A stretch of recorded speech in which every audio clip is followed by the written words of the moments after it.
आप जितना काटते जाएंगे उतना ही हम संख्या में बढ़ते जाएंगे। क्या मतलब है? आप क्यों हमें मार रहे हैं? हम आपके शत्रु नहीं है, हम आपके भाई है, हम आपके मित्र है, हम आपके सेवक बनना चाहते हैं, हमें मत मारिए। इंद्र को समझ में आ गया कि मैं जितना ही ऐसे करूंगा हरकत उतना ही ये लोग संख्या में बढ़ेगा, कोई भी नहीं मरेगा। तो इंद्र आप समझ गए कि मत रो, मत रो, रो मत, रो मत। तो उस समय उसका नाम पड़ गया है मरुत। मत रो मरुत, ऐसे नाम पड़ा है। और ये 49 मरुत यानी वायुदेव और स्वयं इंद्र अब माता दीति के कोख से एक साथ प्रविष्ट हो गए, बाहर आ गए। उस समय दीति का नींद टूटा। दीति ने पूछा, अरे इंद्र तुम कहां से आ गए हो? तुम्हारे साथ ये 49 बालक कौन है? अगर मैं भगवान की तपस्या की है और तुमने अगर मेरी बालक है तो तुम सचमुच बताओ कि तुम कौन हो और कैसे ये लोग एक साथ हो गए हैं। इंद्र ने सच सच बताया, क्योंकि उसका खतरा टाल गया। जो बेटा उसको मारने वाला था वो स्वयं उसका मित्र बन गए, इसलिए इंद्र अब सच सच बोल रहे हैं। कहते कि हे माता, जब से आपने मुझे मारने के लिए योजना बनाई तब से मेरा नींद तो उड़ गए, तो मैं क्या करूं? मरता क्या नहीं करता, इसलिए मैं स्वयं आपका सेवक बन के आपकी कमी निकल रहा था। तो आज अब मौका मिल गया, मैं आपके गर्भ में गया और घुसकर आपके पुत्र को मैंने सबसे पहले वज्रों से काट डाला, लेकिन वो मरा नहीं, 7 टुकड़ा हो गया। 7 पुत्र के ऊपर फिर से वज्र चलाया तो 49 पुत्र हो गए। ये सब आपका ही पुत्र है और मैं भी आपके कोख से आप जन्म ले लिया, इसलिए मैं भी आपका पुत्र हूं। तो आप मुझे कृपा करके अभय दीजिए। आप आज से आप मेरे शत्रु नहीं है, ना मैं आपका शत्रु हूं। तो इसलिए दीति ने कहा कि ठीक है, क्योंकि तुम 50 मेरे कोख से जन्म लिए हो, इसलिए एक काम करो, हे इंद्र, ये जो मेरे 49 पुत्र है जो व्रत के माध्यम से जन्म लिया है, मैं इन लोगों को असुरों के बीच में नहीं छोड़ना चाहती हूं।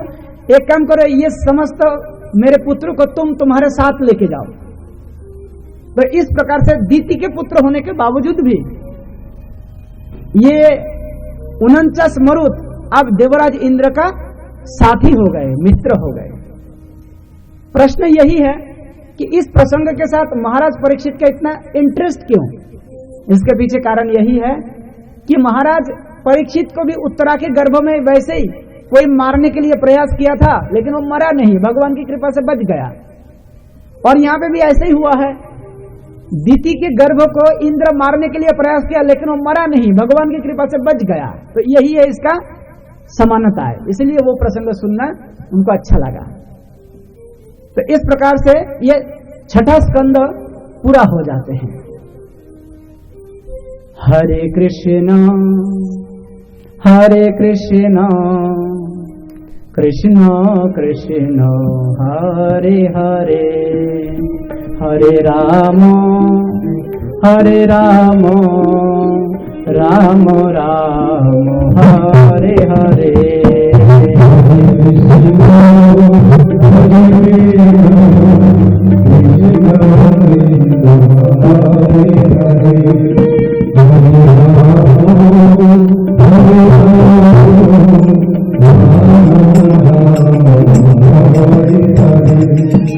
हरे कृष्णा कृष्णा कृष्णा हरे हरे, हरे राम राम राम हरे हरे।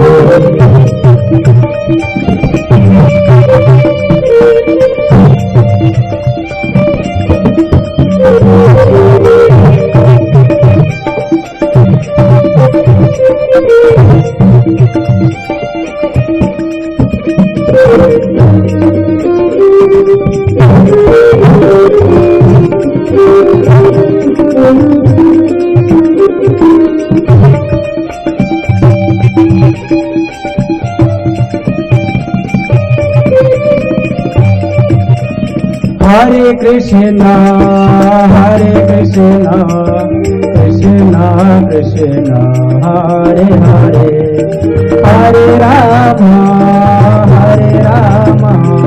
राम राम हरे हरे।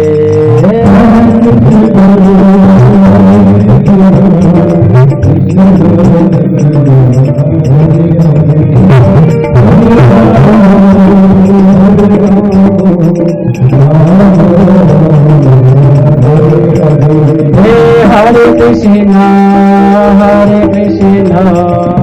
कृष्णा कृष्णा हरे हरे, हरे राम राम राम हरे हरे।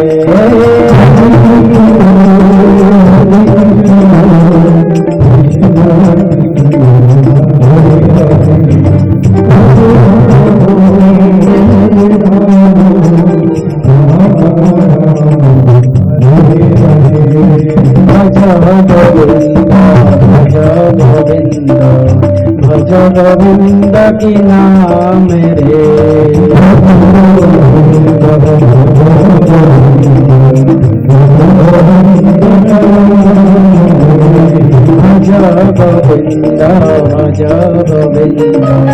भज गोविंद की नाम रे।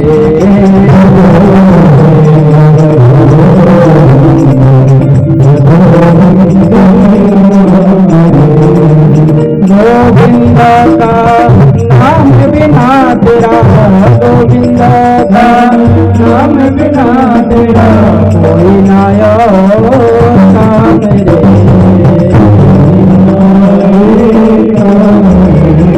भज गोविंद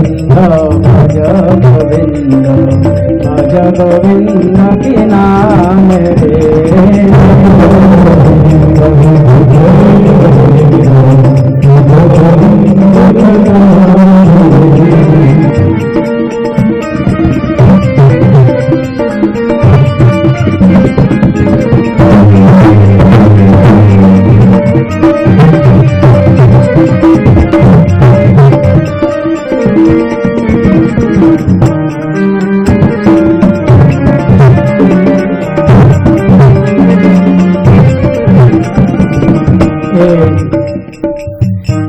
जीवन है सुख दुख मेला,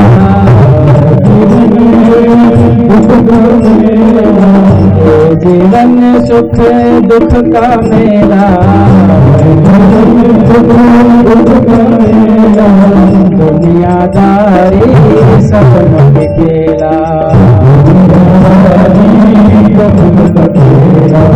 दुनियादारी सपनों के खेला। जाना तुझको परे अकेला, जाना तुझको परे अकेला, भज रे हरि का नाम रे।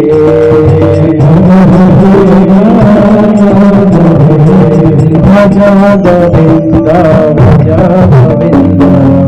भज गोविंद की नाम रे।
महिमा गाके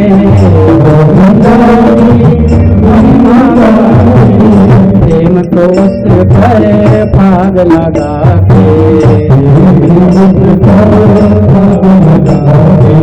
जीवन अपना सफल बना ले, जीवन अपना सफल बना ले, चल ईश्वर की धाम रे,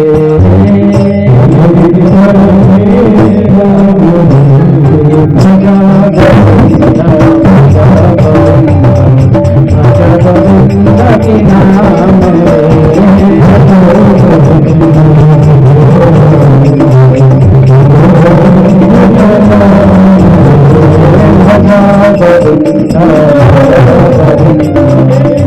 गोविंद के नाम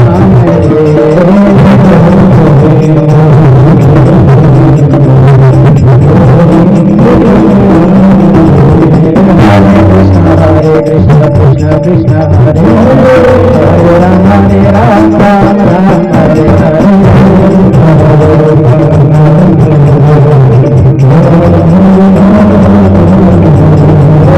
कृष्ण हरे कृष्ण कृष्ण कृष्ण हरे हरे, हरे राम राम राम हरे हरे,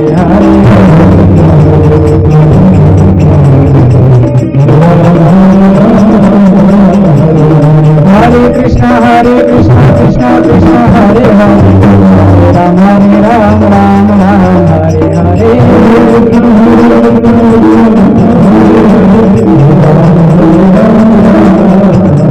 हरे कृष्ण कृष्ण कृष्ण हरे हरे, हरे राम राम हरे हरे, हरे कृष्ण कृष्ण कृष्ण हरे हरे, हरे राम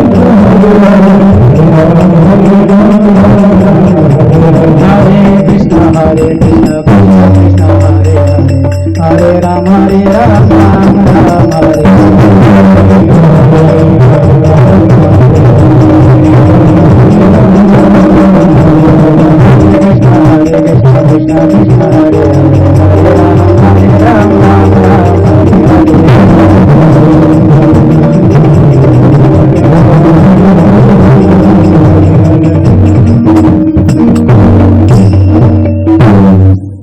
हरे कृष्ण। जब इस प्रकार से वृत्तासुर का प्रसंग, महाराज चित्रकूट का प्रसंग और मरुद्गणों की जन्म कथा समाप्त हुए हैं, महाराज परीक्षित के मन में एक संशय आया। महाराज परीक्षित सुखदेव गोस्वामी से पूछते हैं, हे गुरुदेव, मुझे ऐसा लगता है कि भगवान पक्षपातित्व करते हैं। भगवान देवताओं को हमेशा मदद करना चाहते हैं और असुरों के विरुद्ध रहना चाहते हैं। बार बार हम देखते हैं कि असुरों को विनाश करने के लिए भगवान योजना बनाते हैं और देवताओं को मदद करने के लिए भगवान योजना बनाते हैं। इससे मुझे संशय हो रहे हैं, भगवान देवताओं को क्यों समर्थन करते हैं और असुरों का क्यों विरोध करते हैं? ये तो मुझे अच्छा नहीं लगता है। भगवान को कम से कम ऐसा नहीं करना चाहिए, क्योंकि भगवान स्वाधीन है, वो पराधीन नहीं है। भगवान स्वार्थी नहीं है, इसलिए उनको किसी के पक्ष विपक्ष में जाने का कोई सवाल ही नहीं उठता। लेकिन इतने पर भी सामान्यतः ऐसा होते हैं कि लगता है ये देवताओं के समर्थन में है और असुरों के विरुद्ध में है। तो इस गुत्थी को मुझे सुलझा दीजिए आप।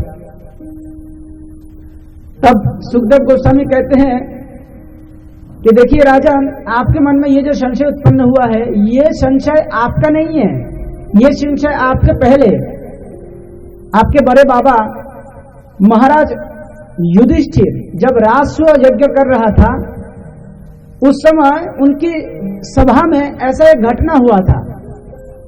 क्या घटना हुआ कि भगवान श्री कृष्ण का अग्र पूजा का आयोजन हो रहा था और उसी समय चेदीराज शिशुपाल भगवान श्री कृष्ण का तीव्र विरोध किया।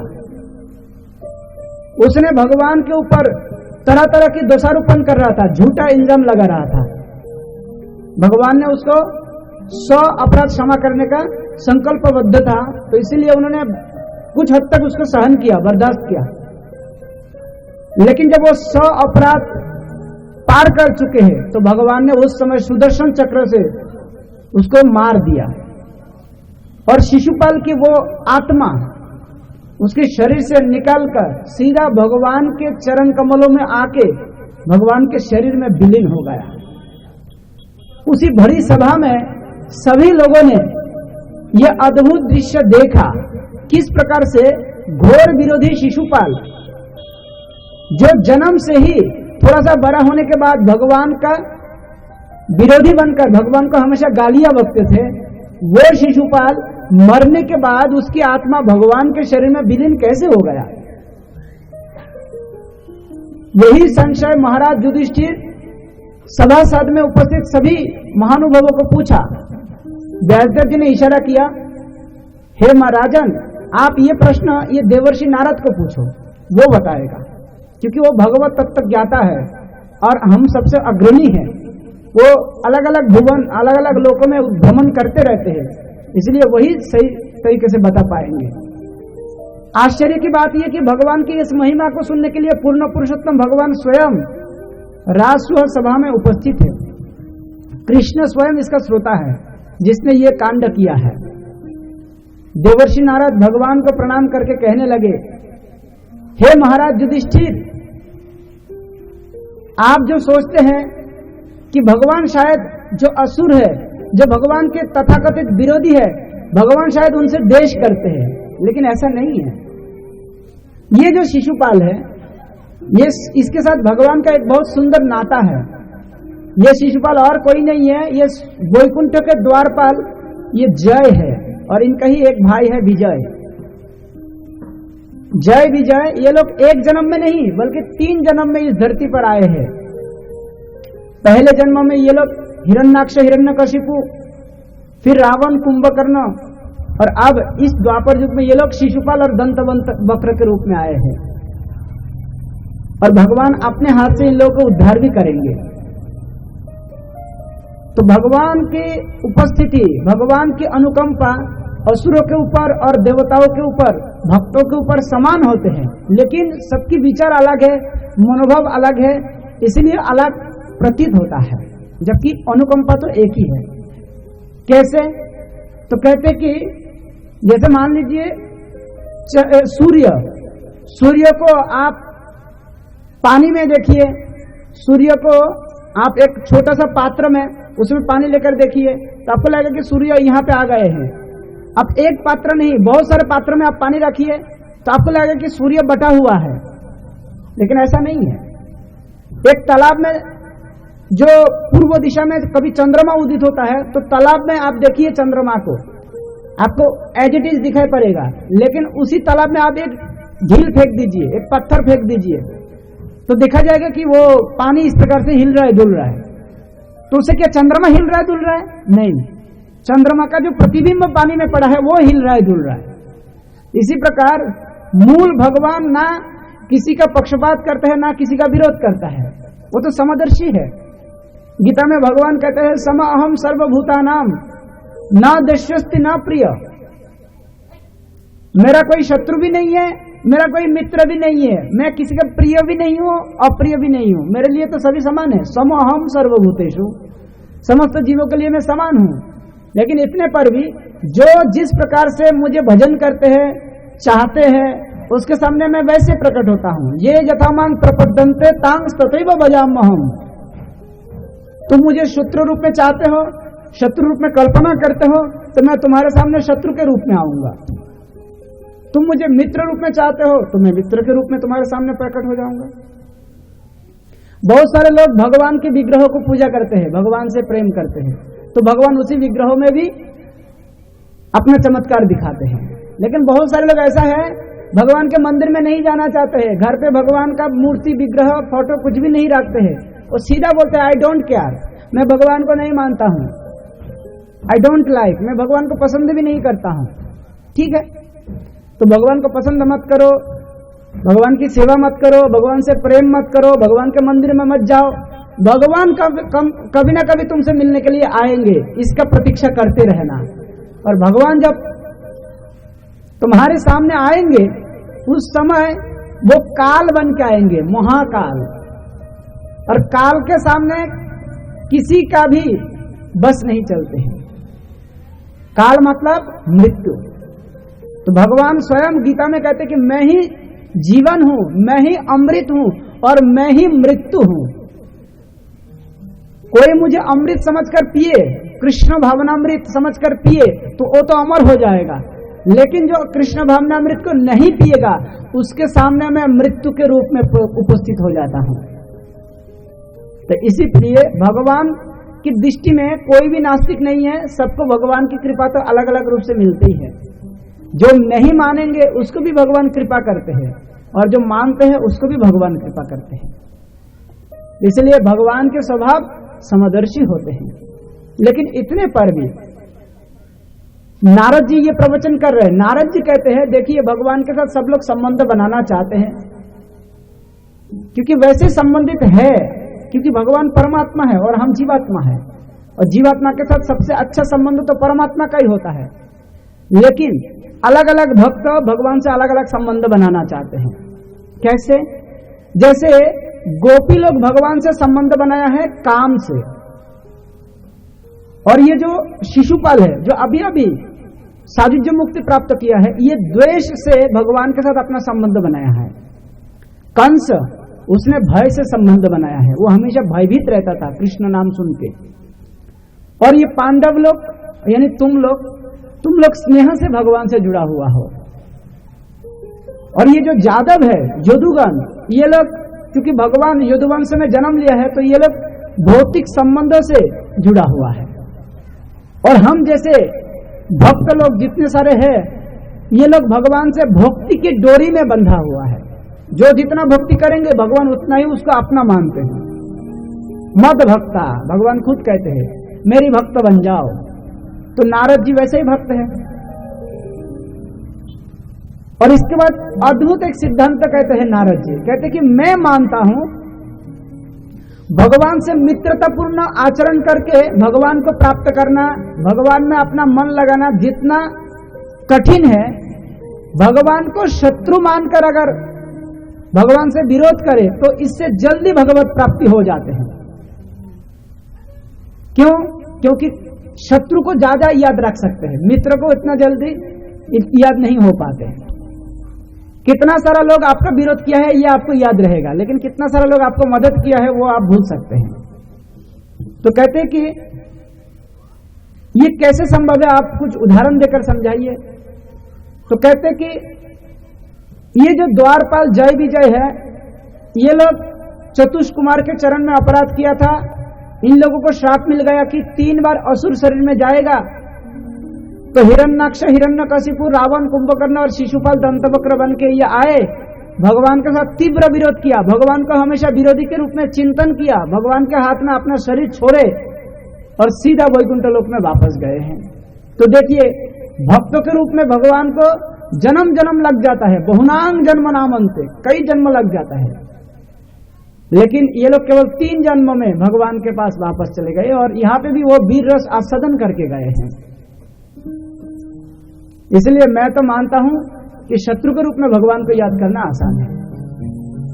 तो ये शत्रु के रूप में भगवान को याद करके मुक्ति प्राप्त होता है, ये मुझे समझ में नहीं आया है। महाराज युधिष्ठिर ने जब पूछा तो नारद जी कहने लगे, हे राजन, एक प्रकार के कीड़ा होते हैं, उसको दूसरी कीड़ा जबरदस्ती लाकर किसी एक गुफा में उसको ठूस के भर देते हैं और उसको डराते रहते हैं, धमकाते रहते हैं। वो गुफा में बंदी जो कीड़ा है, वो कीड़ा इस बड़े कीड़ा का चिंतन करता है, ध्यान करता है, और करते करते प्रकृति के नियम अनुसार ये छोटे से कीड़ा और बड़े कीड़ा का रूप धारण कर लेते हैं। इसी प्रकार भगवान को याद कर करके, भगवान का विरोध कर करके भी बहुत सारे लोग भगवान की सायुज्य मुक्ति प्राप्त किए हैं। और इसका जीता जाता उदाहरण ये शिशुपाल अभी आपके सामने है।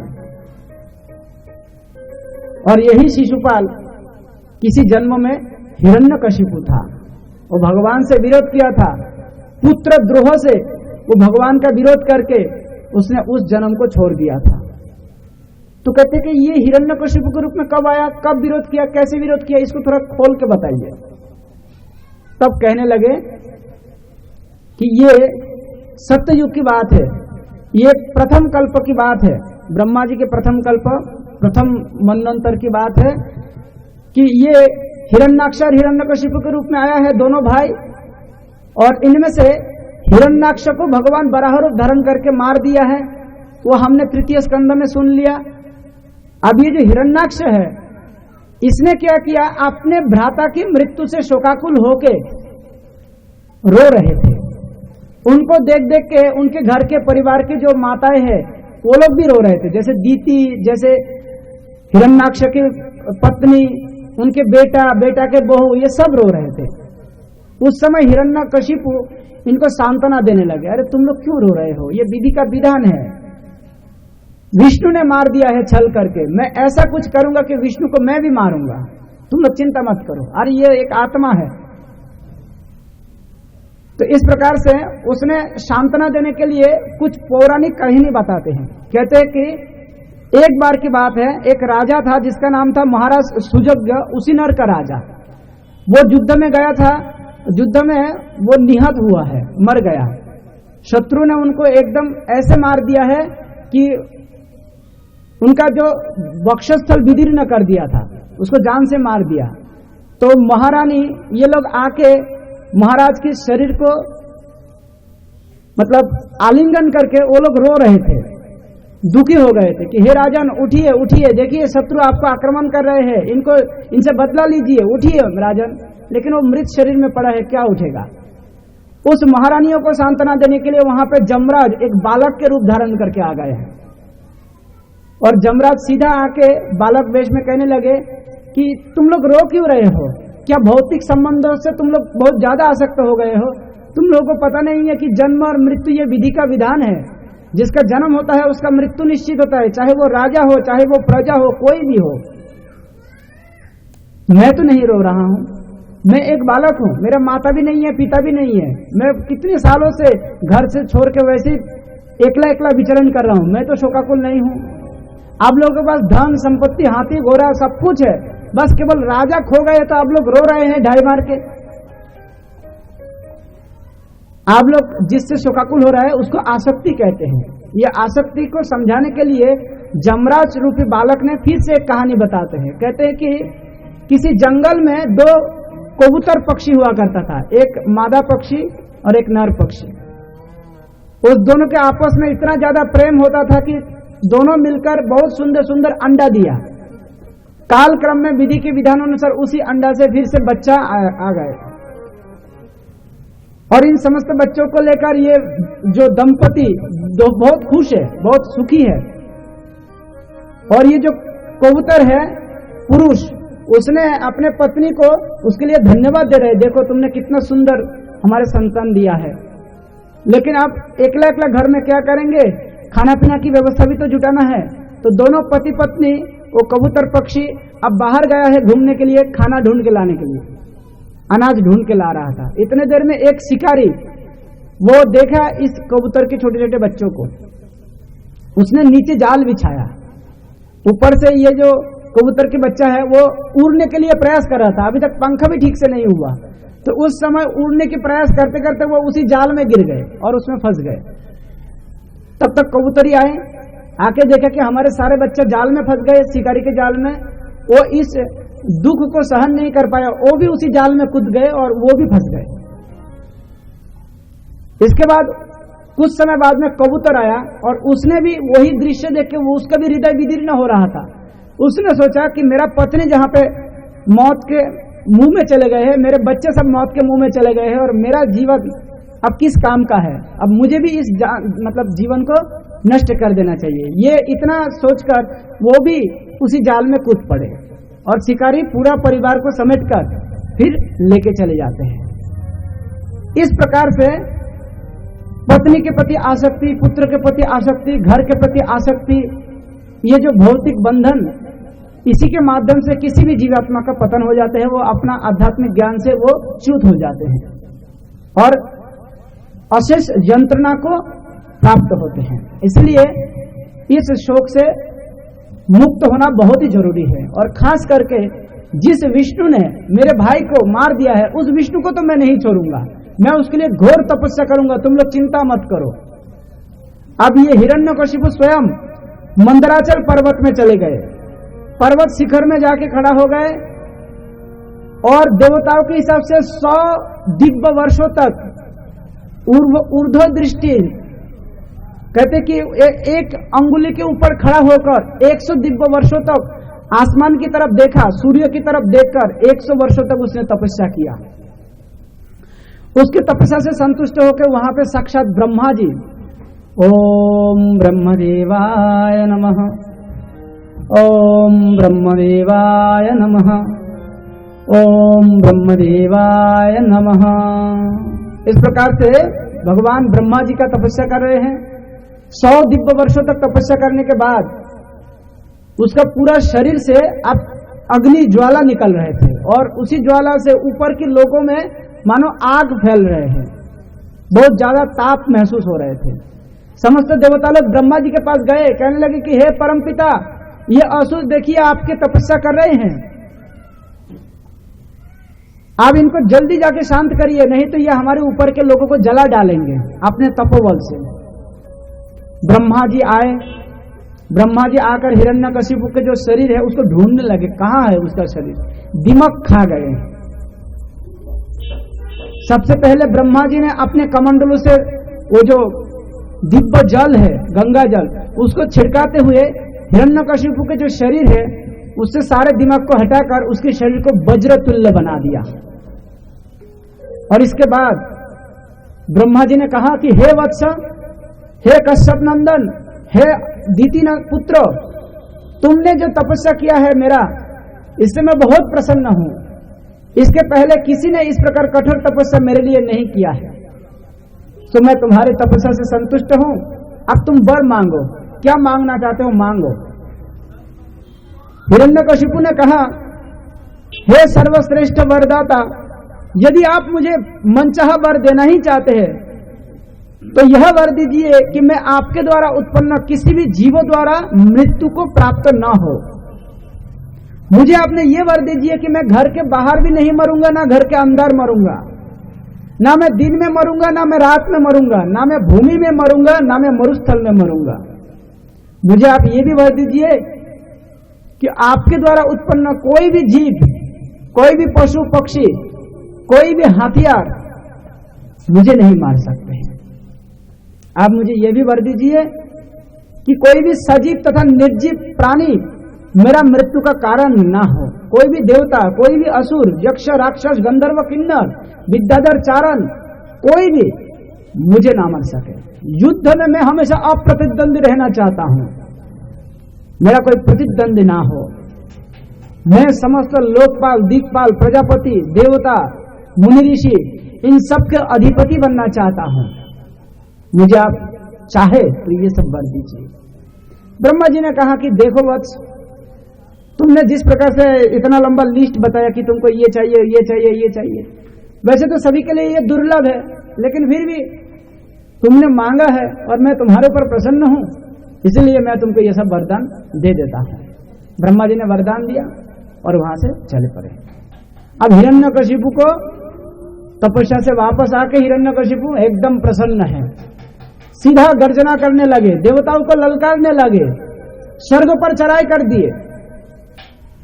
अब देवता लोग सब भाग गए स्वर्ग से। हिरण्यकशिपु अब ज्यादा से ज्यादा स्वर्ग में रहने लगे, शराब पीना, अप्सराओं को नचाना, संगीत कीर्तन नृत्य में हमेशा अपना समय व्यतीत करना, ये उसका काम हो गया था। हिरण्यकशिपु, हिरण्य का अर्थ होता है सोना, कशिपु का अर्थ होता है बिस्तर। जो सोने के बिस्तर में हमेशा आराम आयस करना चाहते हैं वो है हिरण्यकशिपु। तो हिरण्यकशिपु अपने समस्त सेना नायकों को बुलाया और आदेश दिया, आज से पूरा ब्रह्मांड में कोई भी विष्णु पूजा नहीं करेगा, कोई भी देवताओं की पूजा नहीं करेगा। समस्त देवता तथा समस्त जो मूल भगवान है वो केवल मैं ही हूं, केवल मैं। सब लोगों को मेरे पूजा करना पड़ेगा। और खास करके ये जो ब्राह्मण लोग हैं, ये लोग यज्ञ हवन करते हैं, गाय पालते हैं, तो एक काम करो, इन लोगों के यज्ञ हवन बंद कर दो, गाय पालना भी बंद कर दो, वृक्षों को उखाड़ के फेंक दो, गायों को मार डालो, ताकि इन लोगों को दूध भी ना मिले, घी भी ना मिले और ये लोग हवन भी ना कर पाए। इस प्रकार से जैसे हिरण्यकशिपु ने आदेश दिया है तो ये सब लागू होने लगा। देवता लोग त्रस्त हो गया, मुनि ऋषि लोग त्रस्त हो गया, भगवान के पास जाकर कहने लगे कि हे प्रभु, ये क्या संकट आ गए हैं, अब क्या किया जाए। तो भगवान कहते हैं कि देखो, अब ये ब्रह्मा के वर से बलियान हो गए हैं, कुछ साल तक रहने दो। जब यही हिरण्यकशिपु भक्त द्रोह करेगा, भक्त द्वेषी बन जाएगा, भक्त द्वेषी मतलब अपने ही पुत्रों का द्वेषी बनेगा, तब इस हिरण्यकशिपु का अंत हो जाएगा। कैसे होगा, कौन करेगा, उसकी चिंता मत करो, वो मैं देख लूंगा। बस आप लोग ये प्रतीक्षा करो कि वो अपने पुत्र के ऊपर कब अत्याचार करना प्रारंभ करे, कब वो वैष्णव अपराध करे। जब तक वो वैष्णव अपराध नहीं करेगा तब तक मैं उसको कुछ नहीं करूंगा। यदा देवेषु वेदेषु गोषु विप्रेषु साधुषु धर्ममयी च विद्वेष सबा आसु विनश्यति। जब कोई व्यक्ति पूर्ण पुरुषोत्तम भगवान के प्रतिनिधि, देवताओं, समस्त ज्ञान के प्रदाता, वेदों, गायों, ब्राह्मणों, वैष्णवों, धार्मिक सिद्धांतों तथा अंततः मुझ पूर्ण पुरुषोत्तम भगवान से ईर्ष्या करता है, तो वह तथा उसकी सभ्यता दोनों ही अति शीघ्र नष्ट हो जाएंगे। जब हिरण्यकशिपु अपने ही पुत्र महान भक्त प्रहलाद को सताएगा, जो अत्यंत शांत, गंभीर एवं शत्रुता रहित है, तो मैं ब्रह्मा के समस्त वरों को होते हुए भी उसका तुरंत ही वध कर डालूंगा, तुम लोग देख लेना। इस प्रकार से देवताओं को भगवान ने आश्वस्त किया। और इसके बाद यही हिरण्यकशिपु अब अपने ही पुत्र प्रहलाद के साथ द्रोह करना प्रारंभ कर दिया। महाराज युधिष्ठिर नारद जी से पूछते हैं कि किसी भी पिता के लिए अपना पुत्र बहुत ही लाडले होते हैं, प्रिय होते हैं। पुत्रों के लिए पिता अपना जान न्यौछावर करने के लिए भी तैयार रहते हैं, पूरा जिंदगी भर पुत्र को पालन करने के लिए पैसा कमाते हैं और उन लोगों को भोगने के लिए मदद करते हैं। और यहाँ पे तो उल्टा हो गए, पिता स्वयं पुत्र को मारने के लिए योजना बनाया है, पुत्र देशी कैसे बन गया, ये कैसे संभव हुआ? क्या प्रहलाद में कोई कमी था क्या? नारद जी कहने लगे, नारे नहीं नहीं, प्रहलाद में क्या कमी होगा, प्रहलाद तो दिव्य गुण का खजाना है, जितने सारे दिव्य गुण हैं वो सब प्रहलाद में पाए जाते हैं। प्रहलाद ऐसा एक व्यक्ति है जिनके लिए कहा जाते हैं देव दानव वंदितो, ये देवता और दानव सभी के द्वारा ये वंदनीय है, इतना सुंदर इसका चरित्र है। इंद्रिय संयम, सत्यवादिता, पवित्रता, गुरु में अटूट भक्ति, शास्त्र ज्ञान, शास्त्र नैपुण्यता, भगवान के प्रति विश्वास, भगवान के प्रति प्रेम, भगवत सेवा में तन्मयता, गंभीरता, धैर्य, सहनशीलता, क्षमाशीलता, क्या क्या नहीं है, सब कुछ है प्रहलाद के पास।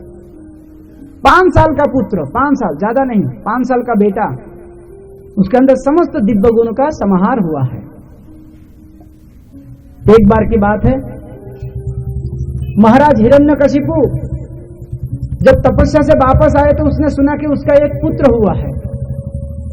हालांकि उसके पहले उनका और 3 पुत्र हुआ था, लाद, अनुलाद, संगलाद, और आखिरी में जो पुत्र हुआ है उसका नामकरण अभी तक नहीं हुआ।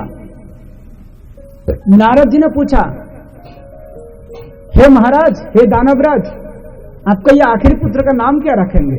हिरण्यकशिपु ने कहा कि इसका नाम होना चाहिए प्रहलाद, प्रकृष्ट रूपेण आह्लाद इति प्रहलाद।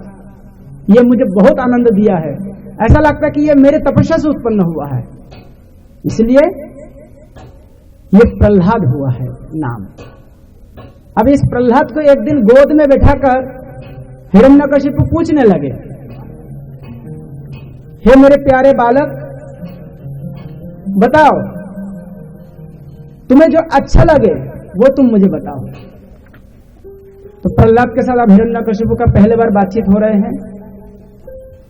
तो प्रहलाद कहने लगे, तो जब पूछा कि तुम बताओ तुम्हारे लिए सबसे अच्छा क्या है, तो प्रहलाद कह रहे हैं तत्साधु मन्ये असुरवर्य देहिनाम सदा समुद्विग्न धियाम सद्ग्रहा हितात्मपातं गृहमन्धकूपं वनं गतुं यद हरिमाश्रयेत।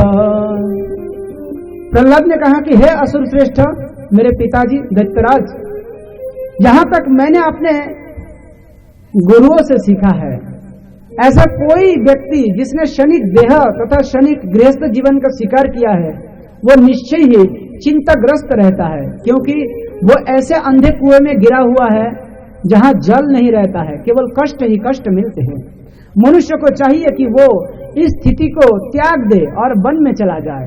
स्पष्ट अर्थ तो यही है, मनुष्य को चाहिए कि वो वृंदावन जैसे पवित्र तीर्थों में धामों में चले जाए और केवल कृष्ण भावनामृत का अभ्यास करे और इस प्रकार वो पूर्ण पुरुषोत्तम भगवान के शरण ग्रहण करे। हिरण्यकशिपु को ये उत्तर अच्छा नहीं लगा। हिरण्यकशिपु कहने लगे कि ये बचपन में ही मेरे पुत्रों का बुद्धि किसने बिगाड़ दिया। कहा मेरी उपासना के विषय में उसको कुछ बोलना चाहिए, उसको पता भी नहीं है कि मैं भगवान हूं। अब ये विष्णु की बात कर रहे, होरी की बात कर रहे। हे गुरुपुत्रो षंड और अमर्क, उसको बुलाया, तुम दोनों इधर आओ। हाँ महाराज, ये तुमने क्या सिखा दिया? देखो बोल रहे कि गुरु ने सिखाया है, तुमने क्या सिखाया? ये देखिए राजन, हमने ये नहीं सिखाया है, तो किसने सिखाया? हमें क्या पता।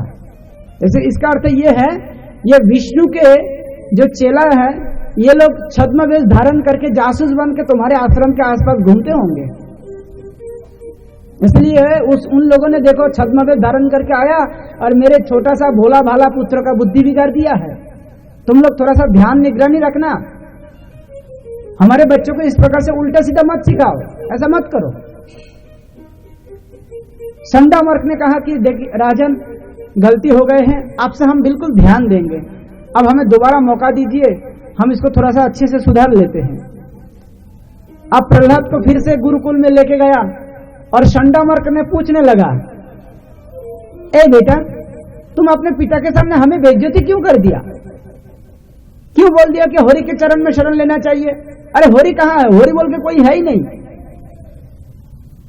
तुम्हारे पिता हिरण्यकशिपु वो साक्षात भगवान है, वो कोई सामान्य राजा नहीं है, तुम क्यों नहीं समझ रहे हो?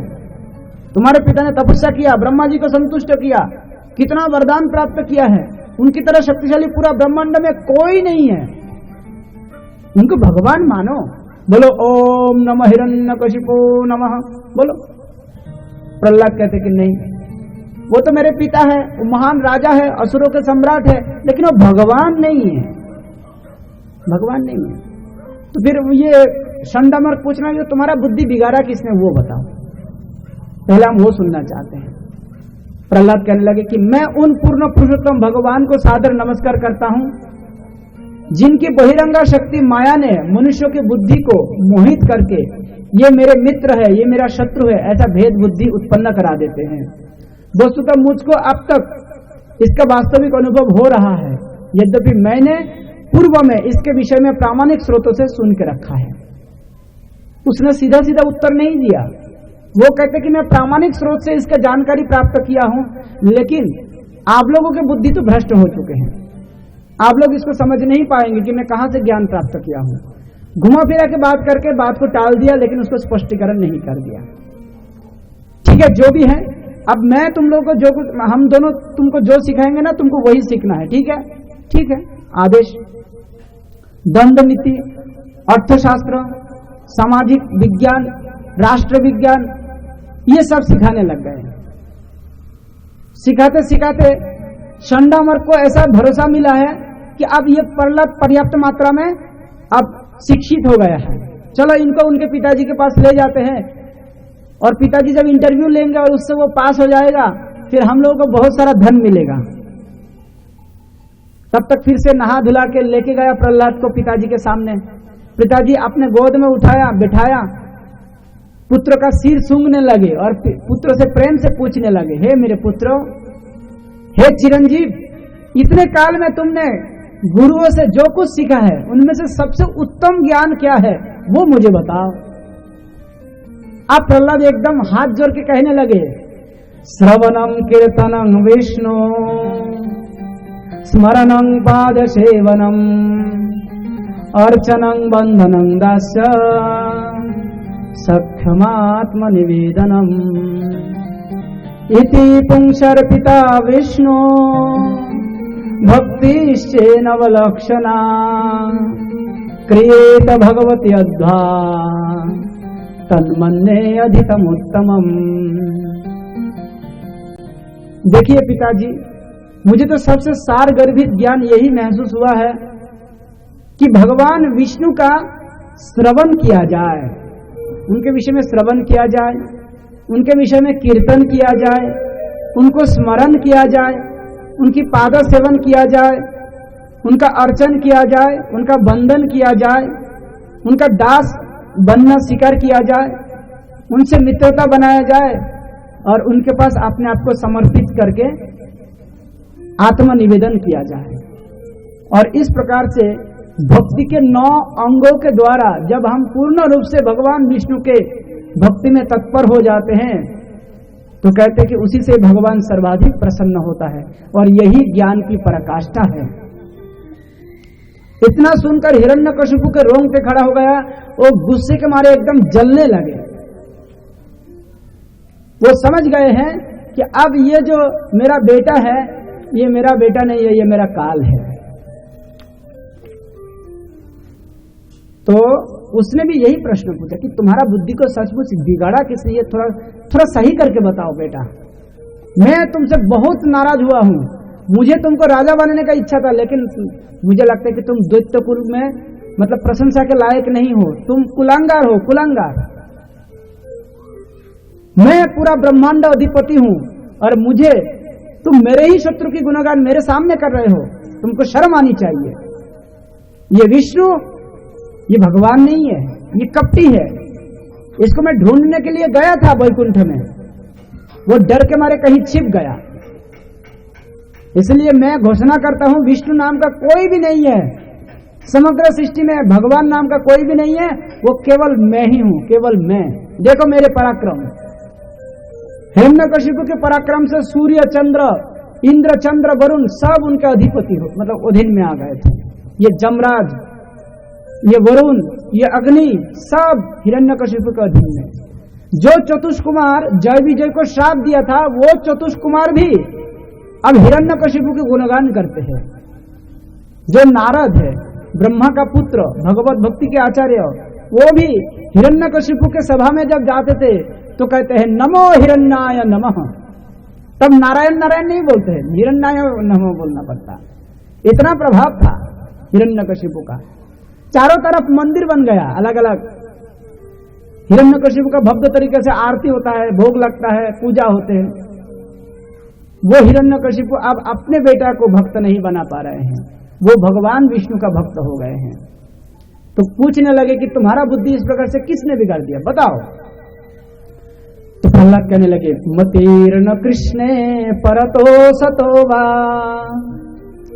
मिथो विपद्येत गृहव्रतानम अदंत गोविर विशदांत मिश्रम पुनः पुनश्चर्वित चरवनानम।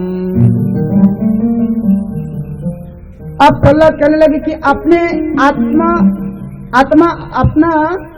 अपने असंयमित इंद्रियों के कारण जो व्यक्ति भौतिकतावादी जीवन के प्रति अत्यधिक अभ्यस्त होते हैं वे नरकगामी होते हैं और बार बार उसे चबाते हुए जिसे पूर्व में ही चबाया जा चुके हैं। ऐसे लोगों का भगवान श्री कृष्ण के प्रति झुकाव कभी भी नहीं होता है, न अपने निजी प्रयास से न ही दोनों के संमिश्रण से कभी हो सकता है। तो कैसे हो सकता है? कहते कि वो केवल होता है गुरु की कृपा से।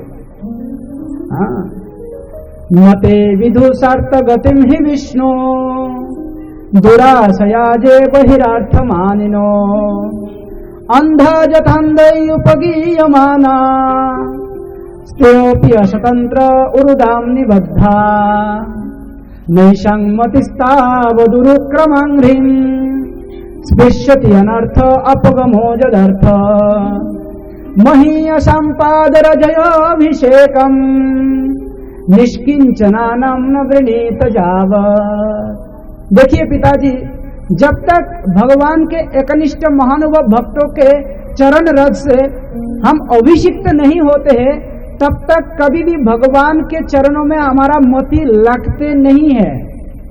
अगर आप ये समझ पा रहे हैं कि मेरा मोती भगवान विष्णु के चरण कमलों में लग गया है, इसका अर्थ ये है कि मैं भगवान के शुद्ध भक्तों के चरण रज द्वारा अभिषिक्त हूँ, इसलिए आप मुझे अब बिगड़ नहीं सकते हैं, मैं अब सुधर चुका हूँ। तो हिरण्यकशिपु की दृष्टि से प्रहलाद बिगड़ गए, प्रहलाद की दृष्टि से प्रहलाद सुधर गए। अब हिरण्यकशिपु को अपना एक्शन लेना है। हिरण्यकशिपु ने सोचा कि ये मेरे वंश में ऐसा कुलांगर है, इसका 3 उदाहरण देते हैं। कहते कि जैसे कुत्ता का पूंछ कभी भी आप किसी चुंगी में भर के रख दो, सालों भर बाद में उसको फिर से निकालो, वो जेब के तेव टेढ़ा ही होता है। तो ये प्रहलाद मेरे लिए वैसे ही साबित हुआ है। शरीर के किसी अंग में अगर कोई भी बीमारी हो जाते हैं तो बुद्धिमान व्यक्ति को चाहिए कि उस अंग को शरीर से काट के अलग कर दे। इसलिए मुझे आप तत्काल इस दुष्ट बालक प्रहलाद को सजा देना जरूरी है। तीसरा उदाहरण देते हैं, जिस प्रकार से किसी जंगल में बहुत सुंदर सुंदर वृक्ष होते हैं, उसके बीच बीच में कुछ कांटेदार वृक्ष भी होता है। जो बुद्धिमान व्यक्ति है वो अच्छे जो वृक्ष है उसको रख देते हैं, चंदन वृक्ष, और उसके साथ में जो कटीले वृक्ष है उसको उखाड़ के फेंक देता है। तो हमारे ये असुर वंश रूपी जो चंदन वृक्ष की बागीचा है, इसमें ये प्रहलाद कटीले वृक्ष के समान है, इसलिए इसको अब खत्म कर देना बहुत जरूरी है। इतना कहकर उसने आदेश दे दिया, जाओ कैसे भी हो इस प्रहलाद को जान से मार डालो। अब प्रहलाद को जान से मारने के लिए तरह तरह का प्रयास होने लगे। कभी उसको सांप के कुएं में ढकेल देते हैं, तो कभी उसको ऊपर त्रिशूल चला देते हैं, त्रिशूल से इधर उधर एकदम घायल कर देते हैं, लेकिन प्रहलाद का कुछ नहीं बिगाड़ते। कभी तप्त तैल में उसको निक्षेप कर देते हैं, तो कभी उसको होलिका की गोद में बैठाकर जलाने के लिए प्रयास करते हैं, कभी उसको पहाड़ के चोटी से फेंक दिया जाता है, कभी हाथी के पैर के नीचे उसको कुचलने के लिए प्रयास किया जाता है, कभी उसको समुद्र में फेंक दिया जाता है, तो कभी उसको जहर पिलाने के लिए पीने के लिए मजबूर कर देते हैं। प्रहलाद को सभी प्रकार से मारने के लिए प्रयास कर करके हिरण्यकशिपु थक गए। आखिर में हिरण्यकशिपु एक दिन एकदम भरी सभा में पूछने लगे, कहने लगे कि प्रहलाद बताओ, तो किसने तुमको रक्षा कर रहे हैं, बताओ। तो कहते कि पिताजी आप क्रोधित क्यों हो रहे हैं, मुझे मेरे भगवान ने रक्षा कर रहे हैं, वही हो रही जो हो रही आपको बहुत शक्ति दे रहे हैं, वही हो रही मुझे भी आपकी अत्याचार से बचने के लिए मुझे भी शक्ति दे रहे हैं। हिरण्यकशिपु को बहुत आश्चर्य लगा। हिरण्यकशिपु ने कहा कि अगर तुम्हारे भगवान है कहाँ ये तो बताओ, वो होरी वो विष्णु कहाँ है, कहाँ छुपे हैं, बताओ। तो प्रहलाद कहते कि वो तो सर्वत्र विराजमान है, सर्वत्र विराजमान है, क्या वो इस खंभे के अंदर भी है? तो कहते कि बिल्कुल, आप चाहे तो खंभा से भी निकल सकता है। तो कहते कि ठीक है, अगर वो खंभे के अंदर है तो मैं अभी देखता हूं। उसने सीधा अपना गदा उठाया और उस गदा से उस स्तंभ के ऊपर तीव्र गर्जना से जाके एकदम आघात किया। उस समय उसी खंभा को फाड़कर एक अद्भुत प्राणी निकल कर आते हैं। सुखदेव गोस्वामी कहते हैं, सत्यम विधातुम निज भृत्त भासितम व्यक्तिम च भूतेषु अखिलेषु चात्मना अदृश्यतोति अद्भुतमुद्वहन् स्तंभे सभायां न मृगं न मानुषम्। अपने दास भक्त प्रहलाद के वचन को सिद्ध करने के लिए, अर्थात प्रहलाद ने बोल दिया था कि भगवान सर्वत्र व्यक्त है, सब जगह में उपस्थित है, इस वचन को सत्य करने के लिए पूर्ण पुरुषोत्तम भगवान हरि ने अभूतपूर्व अद्भुत रूप धारण कर लिया। उसने यह रूप ना मनुष्य का और ना सिंह का, और ये कहाँ हुआ? हिरण्यकशिपु के सभा कक्ष के एक स्तंभ के अंदर से एकदम उखाड़ कर बाहर आ गए। हिरण्यकशिपु देख के डर गया। वो गर्जना कर रहा था, इतना जोर से गर्जना कर रहे हैं कि मानो वो पूरा सभा नहीं बल्कि पूरा ब्रह्मांड हिल रहा था। देवता लोग भी कंपमान हो रहे थे, मुनि ऋषि लोग भी कंपमान हो रहे थे।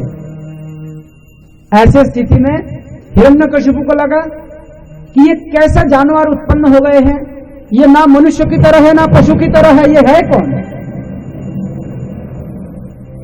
तब तक समस्त असुर लोग उस अद्भुत भगवान के रूप के ऊपर टूट पड़े हैं। भगवान समस्त असुरों को कुचल कुचल कर अपने हाथों से कुचल कुचल कर फेंक रहा था।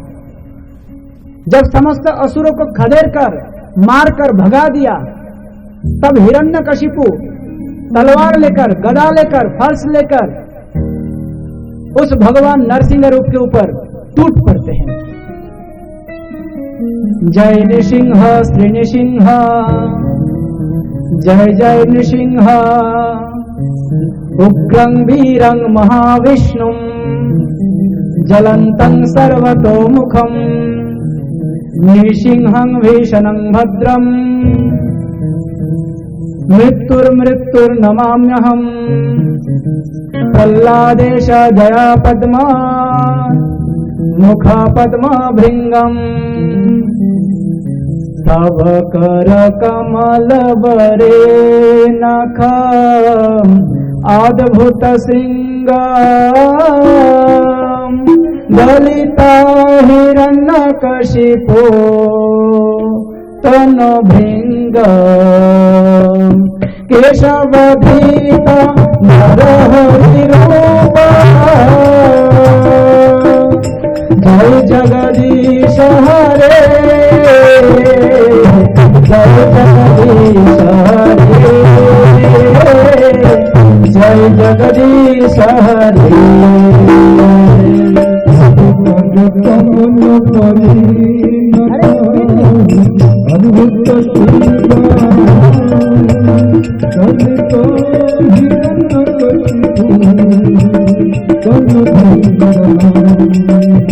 केशवधीता नरहरि रूप,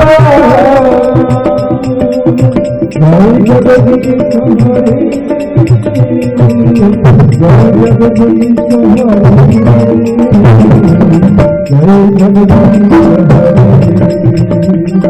तव कर कमल बरे नख अद्भुत श्रृंगार, ललिता हिरण्यकशिपो तन भृंगम्, केशवधीता नरहरि रूप,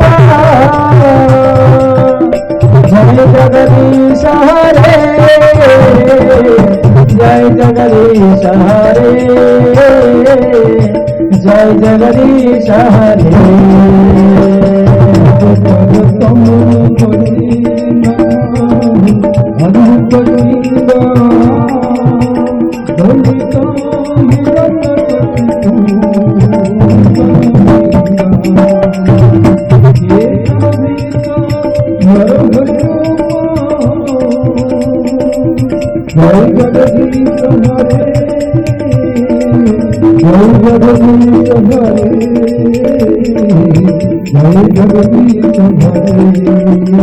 जय केशवधीता नरहरि रूप,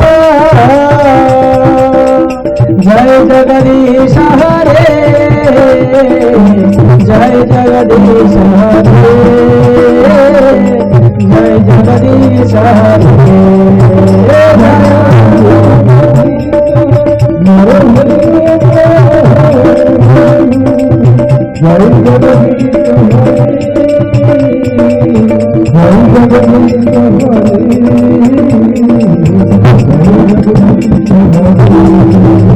जय नृसिंहदेव, जय नृसिंहदेव, प्रह्लादेश जय नृसिंहदेव,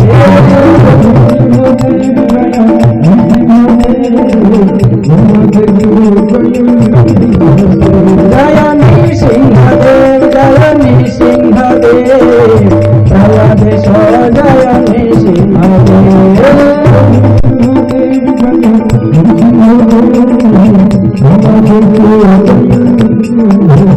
जय प्रहलाद महाराज, जय प्रहलाद महाराज, प्रहलाद महाराज जय भक्त प्रहलाद।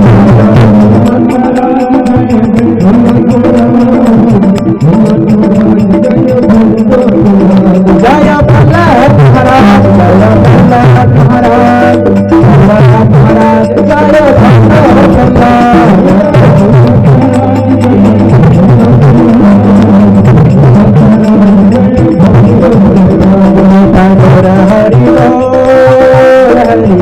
हरि बोल हरि बोल हरि बोल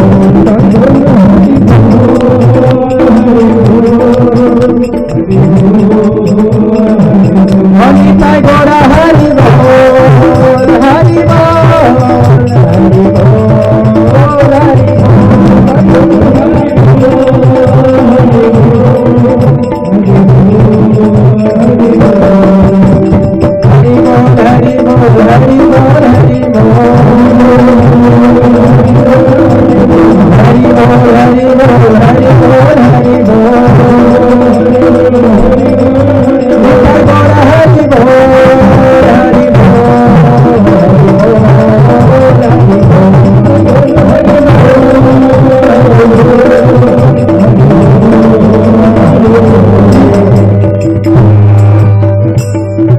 से भगवान नरसिंहदेव न मृगम न मानुषम, जिनका नीचे का हिस्सा मनुष्य की तरह है और ऊपर की हिस्सा सिंह की तरह है।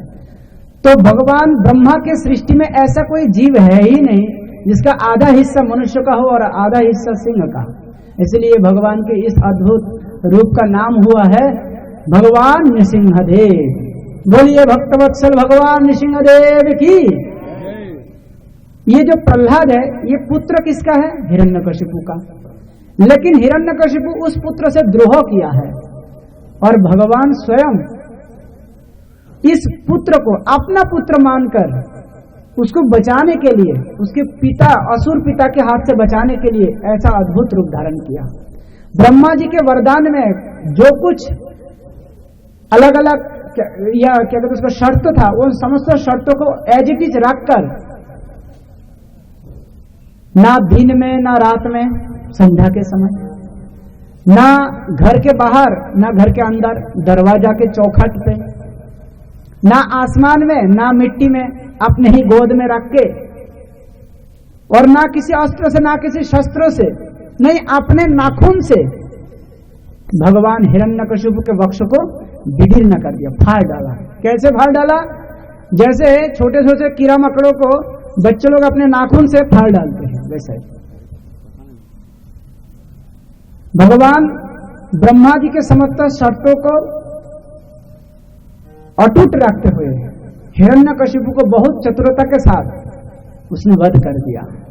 इससे एक चीज सिद्ध होता है कि बद्ध जीव मृत्यु से बचने के लिए कितना भी प्रयास करे वो बच नहीं सकते हैं, लेकिन भगवान के भक्त उसको मारने के लिए कोई कितना भी प्रयास करे लेकिन उसको मार नहीं सकते हैं। राखे हरि मारे के और मारे हरि राखे के, यही उसका उदाहरण है।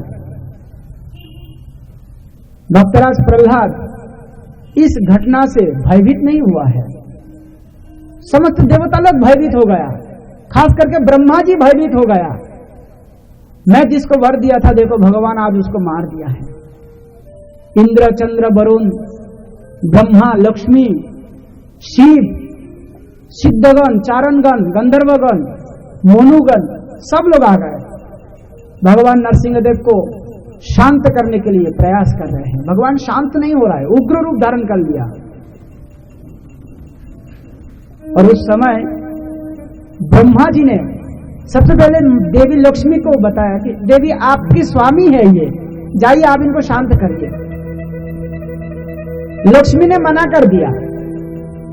लक्ष्मी ने कहा कि देखिए मैं अपने पति का ऐसा अद्भुत रूप कभी नहीं देखा, मैं इसके सामने नहीं जा सकता, मना कर दिया।